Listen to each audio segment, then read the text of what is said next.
ಒಂದು ಒಳ್ಳೆಯ ಸುದಿನ ಅಂತ ನಾವು ಭಾವಿಸ್ತೀವಿ.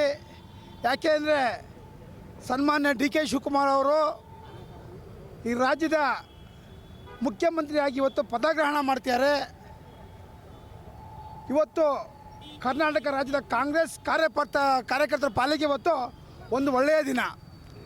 ಬರೀ ಡಿ ಕೆ ಶಿವಕುಮಾರ್ಗೆ ಅಷ್ಟೇ ಅಲ್ಲ ಇಲ್ಲಿ ಸಿಕ್ಕಿರೋದು, ದೇಶದಲ್ಲಿ ರಾಜ್ಯದಲ್ಲಿ ಕಾಂಗ್ರೆಸ್ಸಿಗೆ ಯಾರ್ಯಾರು ನಿಷ್ಠಾವಂತ ಕಾರ್ಯಕರ್ತರು ದುಡಿತಾರೆ ಅವರೆಲ್ಲರಿಗೂ ಕೂಡ ಒಂದು ಜಯವಂತ ಇವತ್ತು ನಾವು ಪರಿಗಣಿಸಬೇಕಾಗತ್ತೆ.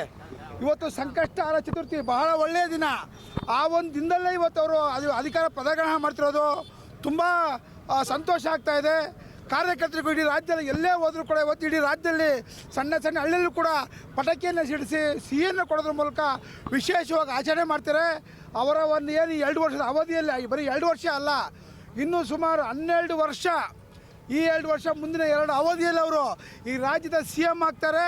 ಅವರ ಅವಧಿಯಲ್ಲಿ ರೈತರಿಗೆ, ಕಾರ್ಮಿಕರಿಗೆ, ವಿದ್ಯಾವಂತರಿಗೆ, ಯುವಕರಿಗೆ, ಮಹಿಳೆಯರಿಗೆ ಎಲ್ಲ ರೀತಿಯಾದಂಥ ಒಳ್ಳೆಯದಾಗಲಿ, ಅವರ ಒಂದು ಒಳ್ಳೊಳ್ಳೆ ಕಾರ್ಯಕ್ರಮ ಕೊಡಲಿ, ಈ ರಾಜ್ಯಕ್ಕೆ ಅವರು ಒಂದು ಉತ್ತಮವಾದ ಕೊಡುಗೆ ಆಗಲಿ ಅಂತೇಳಿ ಇವತ್ತು ನಾವು ಭಗವಂತನಲ್ಲಿ ಇವತ್ತು ಆಶೀರ್ವಾದಿಸಿ ಭಗವಂತನ ಬೇಡ್ಕೊಂಡು ದೇವರ ಆಶೀರ್ವಾದ ಅವ್ರ ಮೇಲೆ ಇರಲಿ ಅಂತೇಳಿ ಇವತ್ತು ನಾವು ಏನು ಅವರು, ಯಾಕೆಂದರೆ ಗುರುವಾರ ಅವರಿಗೆ ಒಳ್ಳೆಯ ಅಧಿಕಾರ ಹಸ್ತಾಂತರ ಅಂತ ಗೊತ್ತಾಯಿತು. ಹಾಗಾಗಿ ಶ್ರೀ ರಾಘವೇಂದ್ರ ಸ್ವಾಮಿಗಳಿಗೆ ಪ್ರಿಯವಾದಂಥ ಲಕ್ಷ್ಮೀ ನರಸಿಂಹ ಸ್ವಾಮಿಗೆ ಪ್ರಿಯವಾದಂಥ ಒಂದು ಹಯಗ್ರೀವ ಪ್ರಸಾದವನ್ನು ನೈವೇದ್ಯ ಮಾಡಿ ಆ ಒಂದು ನೈವೇದ್ಯನ ಇಲ್ಲಿ ಸಾರ್ವಜನಿಕ ಅಂತ ಇದ್ದೀವಿ. ಜೊತೆಗೆ ಒಂದು ಅನ್ನದಾನವನ್ನು ಕೂಡ ಮಾಡ್ತಾಯಿದ್ದೀವಿ. ಆದ್ದರಿಂದ ದೇವರು ಅವರ ಕುಟುಂಬಕ್ಕೆ ಅವರಿಗೆಲ್ಲದೂ ಒಳ್ಳೇದು ಮಾಡಲಿ.